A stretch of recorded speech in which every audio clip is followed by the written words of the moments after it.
Virat chilli powder అన్ని రకాల వంటలకు పచ్చళ్లకు సరైన chilli powder. No colour no chemicals. Hi hello నమస్తే, welcome back to our channel. నేను మీ వైషు. ఒక 16 ఏళ్ళ అమ్మాయి 19 ఏళ్ళ బాయ్ ఫ్రెండ్తో కలిసి తన తల్లిని చంపేసింది. అయితే దీని గురించి ఎందుకు చంపేసింది, దీని వెనక ఆ అబ్బాయి వాళ్ళ తల్లి హస్తం కూడా ఉంది, ఇలాంటివన్నీ మాట్లాడుతున్నారు. మనకు వచ్చిన డౌట్ ఏంటంటే, మరి అమ్మాయి 16 ఏళ్ళు అయినప్పుడు ఇది పోక్సో కిందకి ఎందుకు రాదు? ఒకవేళ పోక్సో కిందకు వస్తే ఆ అబ్బాయిని అరెస్ట్ చేసి ఉండాలి కదా. ఒకవేళ చేస్తే జైలు నుంచి బయటకు ఎలా వచ్చాడు? మరి అసలు వీళ్ళ మీద ఎలాంటి కేసులు ఉండబోతున్నాయి? చిన్నపిల్ల కదా, జువైనల్ కేసు కిందకి వెళ్తుంది. మరి ఆ అమ్మాయి మీద ఎలాంటి కేసు ఉండబోతుంది? దీన్ని చట్టం ఎలా తీసుకుంటుంది? ఈ విషయం గురించి మాట్లాడడానికి ఈరోజు నాతో పాటు అడ్వకేట్ నరేష్ గారు ఉన్నారు. సార్తో మాట్లాడదాం. హలో అండి. నమస్తే. నమస్తే, బాగున్నారా? బాగున్నానండి.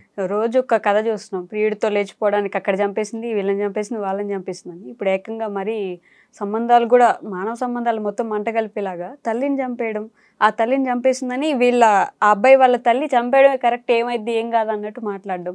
మరి 16 ఏళ్ళ పాప అయితే అది పోక్సో కిందకి రాదా? ఒకవేళ వస్తే దాన్ని ఎందుకు పరిగణించలేదు చట్టం అంటారు? ఇక్కడ 2 ఆస్పెక్ట్స్ అండి. ఓకే. పోస్కో ఏంటి, జువైనల్ జస్టిస్ ఏంటి, ఓకే, అంటే ఈ రెండిట్ల మధ్య వ్యత్యాసం ఏంటి? Okay. Juvenile justice act 2015. POSCO వచ్చేసి ఏంటి అని అంటే కనుక చైల్డ్ మీద జరిగే సెక్సువల్ అఫెన్స్ని ప్రివెంట్ చేసేది. ఓకే. అది పోస్కో యాక్ట్. అంటే ఏంటి అని అంటే 18 సంవత్సరాల లోపు బాలల మీద కానీ బాలికల మీద కానీ ఓకే జరిగేటువంటి ఎటువంటి నేరాలైనా కూడా సంబంధించిన నేరస్తుడిని శిక్షించడానికి ఎటువంటి శిక్షలు పడాలి అని చెప్పని పోస్కోలో క్లియర్గా పొందుపరిచింది.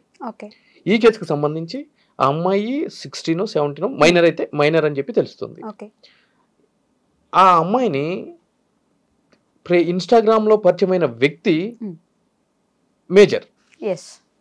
అంటే 18 ఇయర్స్ కంప్లీట్ అయిపోయినాయి, 19 ఇయర్స్ 20 అని చెప్పని అంటున్నారు. Whatsoever, but major 18 years అయితే నిండినయి, మైనర్ అయితే కాదు. అటువంటిప్పుడు ఏం జరుగుతుంది అని అంటే కనుక ఈ అమ్మాయిని అతను తీసుకుని వెళ్ళిపోయాడు. దానికి సంబంధించి అమ్మాయి వాళ్ళ మదరు కంప్లైంట్ ఇచ్చింది. కంప్లైంట్ ఇచ్చినప్పుడు ఇన్ జనరల్ గా చేసే ప్రొసీజర్ ఏంటి అని అంటే కనుక మిస్సింగ్ కంప్లైంట్ పెడతారు. ఎప్పుడైతే కనుక అమ్మాయిని ఒక అబ్బాయి తీసుకుని వెళ్ళిపోయాడు అని చెప్పి తెలుస్తుందో ఇమ్మీడియట్లీ ఏం చేస్తారు అని అంటే కనుక అతని మీద పోస్కో యాక్ట్ పెట్టాలి, కిడ్నాప్ పెట్టాలి, రేప్ కూడా పెట్టాలి.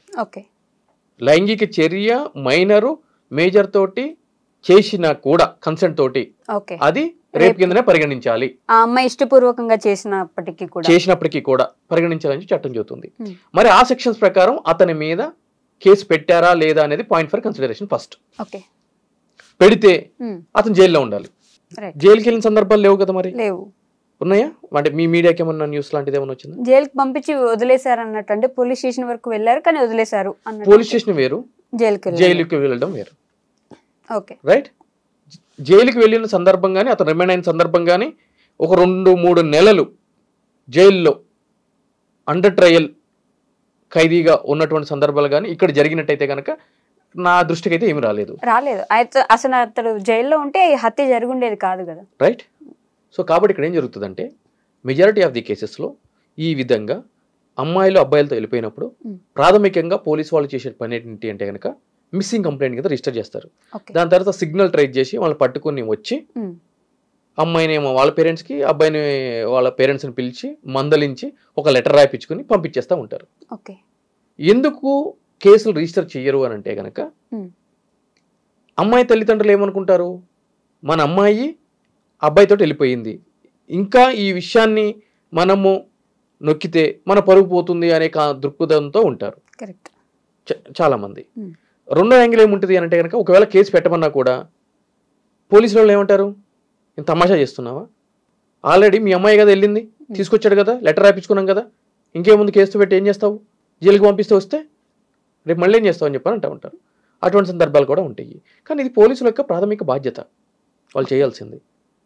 సో ఈ విధంగా జరుగుతూ ఉంటుంది. రాసి పంపించేస్తూ ఉంటారు మిస్సింగ్ కంప్లైంట్. ఎందుకు చేయరు అని అంటే కనుక ప్రతిరోజు కూడా పోలీసు వాళ్ళకి పై అధికారుల దగ్గర నుంచి వాళ్ళ యొక్క స్టేషన్కి సంబంధించి ఎన్ని క్రైమ్స్ రిజిస్టర్ అయినాయి అని చెప్పి అనేది ఒక రివ్యూ అనేది జరుగుతూ ఉంటుంది పై అధికారుల నుంచి. ఈ యొక్క పోస్కో కానీ మర్డర్ కానీ రేపులు కానీ జరిగినాయి అనుకోండి, ఇది హీనియస్ క్రైమ్స్ అని చెప్పని అంటాము. అటువంటి జరుగుతున్నప్పుడు మరి మీరేం చేస్తున్నారు అని చెప్పి పై అధికారి కింది అధికారిని దెప్పిపొడుస్తూ ఉంటారు. కాబట్టి ఆ సమాధానం చెప్పుకోవాలి కదా. అందు గురించి క్రైమ్ రేట్ తగ్గిందని చూపించాలి అంటే కనుక క్రైమ్ ఎఫ్ఐఆర్ రిజిస్టర్ చేయకూడదు. ఓకే. అందు గురించి చేయరనమాట. ఇటువంటి పరిస్థితి ఉంది. మరి జువైనల్ యాక్ట్ కిందకి రాదు. ఎగ్జాక్ట్లీ. జువైనల్ జస్టిస్ యాక్ట్ అంటే ఏంటి అని అంటే కనుక ఎవరైనా అంటే పిల్లలు ఏదైనా నేరం చేసినప్పుడు 18 సంవత్సరాల లోపు వాళ్ళు, జువైనల్ జస్టిస్ యాక్ట్లో మైనర్ అంటే కనుక 18 సంవత్సరాల లోపు వాళ్ళు నేరం చేసినప్పుడు వాళ్ళని ఏ విధంగా ట్రీట్ చేయాలి, వాళ్ళని అరెస్ట్ చేసే ప్రక్రియ ఏ విధంగా ఉండాలి, వాళ్ళకి బెయిల్ ఇచ్చే ప్రక్రియ ఏ విధంగా ఉండాలి అని చెప్పి వాళ్ళ గురించి జేజే యాక్ట్ అంటే జువెనైల్ జస్టిస్ యాక్ట్ అనేది పెట్టడం జరిగింది. అదేవిధంగా వాళ్ళని గాయం చేస్తే లేదంటే కొడితే వాళ్ళ మీద ఏదైనా దాడులు చేస్తే ఏ విధమైన పనిష్మెంట్ ఉంటుంది అని జువెనైల్ జస్టిస్ యాక్ట్లో పెట్టారు. పోస్కో వచ్చేసి ఏంటి, ప్యూర్లీ సెక్సువల్ దాని గురించి, పిల్లల మీద జరిగే సెక్సువల్ అఫెన్సెస్ గురించి పెట్టింది పోస్కో.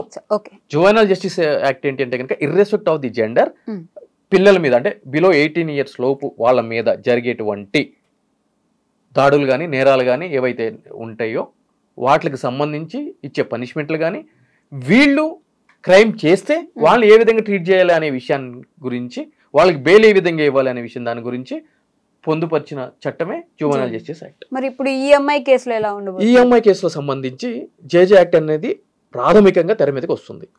ఎందుకు అంటే కనుక 16 ఇయర్స్ నుంచి 18 ఇయర్స్ బిలో వాళ్ళందరూ కూడా మైనర్లుగా పరిగణించబడటం జరుగుతుంది. అయితే ఇదే యాక్ట్లో 16 నుంచి 18 ఇయర్స్ మధ్యలో ఉన్న ఎవరైనా కూడా పిల్లలు నేరానికి పాల్పడితే child in conflict with law అని చెప్పని అంటారు. ఆ ఫార్ములా, బేసిక్ ఫార్ములా అంటే వాళ్ళ యొక్క ఏజ్ డిటర్మినేషన్ ఏ విధంగా చెయ్యాలి, రైట్, వాళ్ళ యొక్క సైకలాజికల్ మెంటల్ బ్యాలెన్స్ ఏ విధంగా ఉంది అని చెప్పి అసెస్మెంట్ అనేది చెయ్యాలి. ఆ విధంగా 18 సంవత్సరాల లోపు పిల్లలు ఎవరైనా సరే క్రైమ్ చేస్తే, అది ఎటువంటి క్రైమ్ అయినా కూడా మొదటగా చేయాల్సింది ఏంటి అంటే కనుక సంబంధించిన పోలీస్ అధికారులు వాళ్ళు అరెస్ట్ చేసిన వెంటనే జువెనైల్ జస్టిస్ బోర్డుకి పంపించాలి, లేదా చైల్డ్ వెల్ఫేర్ ఆఫీసర్ ముందు వాళ్ళని ప్రొడ్యూస్ చేయాలి. చేసిన తర్వాత వాళ్ళు అసెస్మెంట్ చేస్తారు, చైల్డ్ యొక్క మైండ్ని ఏ విధంగా ఉంది అని చెప్పి అసెస్మెంట్ చేస్తారు.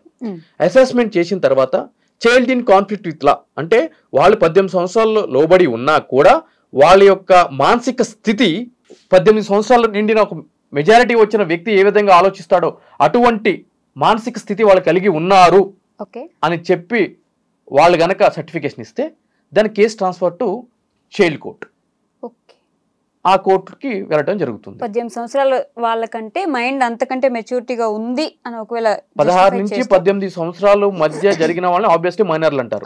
కానీ ఇక్కడ ఏజ్ క్రైటీరియా కాకుండా వాళ్ళ యొక్క మానసిక స్థితి ఒక మెజారిటీ వచ్చిన వ్యక్తుల్లాగా ఆలోచిస్తుంది అని చెప్పి ఆ child board, juvenile justice board ఏదైతే ఉందో ఆ బోర్డులో ఉన్న మెంబర్స్ అసెస్మెంట్ చేసి ఏజ్ డిటర్మినేషన్ చేసి చైల్డ్ ఇన్ కాన్ఫ్లిక్ట్ లా అనే ఒక లీగల్ ప్రొవిజన్ ఏదైతే ఉందో దాని ప్రకారము ఎస్ వీళ్ళు అడల్ట్స్ తోటి on par with the adults treat చేయొచ్చు అని అంటే కనుక అటువంటి పరిస్థితుల్లో ఎవరైతే గనక అడల్ట్స్ అంటే 18 సంవత్సరాలు నిండిన వాళ్ళకి పడే శిక్షలు ఏవైతే ఉంటాయో ఆ శిక్షలు పడడానికి ఆస్కారం ఉంటుంది.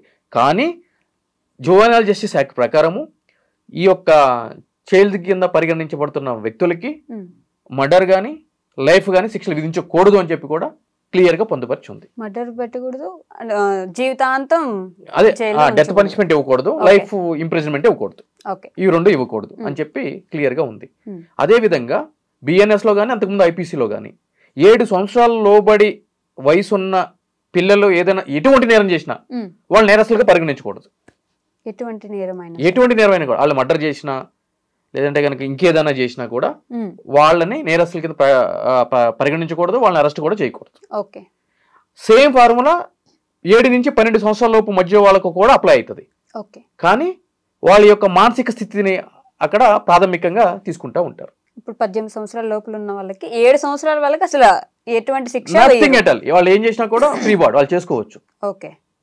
ఇప్పుడు మిగతా వాళ్ళకి 7 నుంచి 12 సంవత్సరాల వరకు వాళ్ళ యొక్క మానసిక స్థితిని బట్టి వాళ్ళు ఏం క్రైమ్ చేసినా ఏం కాదు అన్నట్టు పరిగణించాలా లేదా అనేది కూడా ఆ బోర్డు అనేది డిసైడ్ చేస్తుంది. అదే 16 నుంచి 18 సంవత్సరాలు ఉన్న వాళ్ళు అంటే child in conflict with law ఏదైతే కనుక నేను ఇప్పుడు మాట్లాడుతున్నానో దాన్ని బోర్డు డిసైడ్ చేస్తుంది. ఒకవేళ వాళ్ళు ఎడల్తో సమానంగా ఉన్నారు వాళ్ళ ఆలోచన ధోరణి అనుకున్నప్పుడు అప్పుడు చైల్డ్ కోర్ట్ ఏదైతే ఉంటుందో స్పెషల్ కోర్టుకి ఆ కేసుని ట్రాన్స్ఫర్ చేయడం జరుగుతుంది. ఈ విధంగా జువెనైల్ జస్టిస్ అనేది యాక్ట్ అనేది పనిచేస్తూ ఉంటుంది. అయితే సుప్రీంకోర్టు 2014లో క్లియర్గా జడ్జిమెంట్ అనేది కూడా ఇవ్వడం జరిగింది.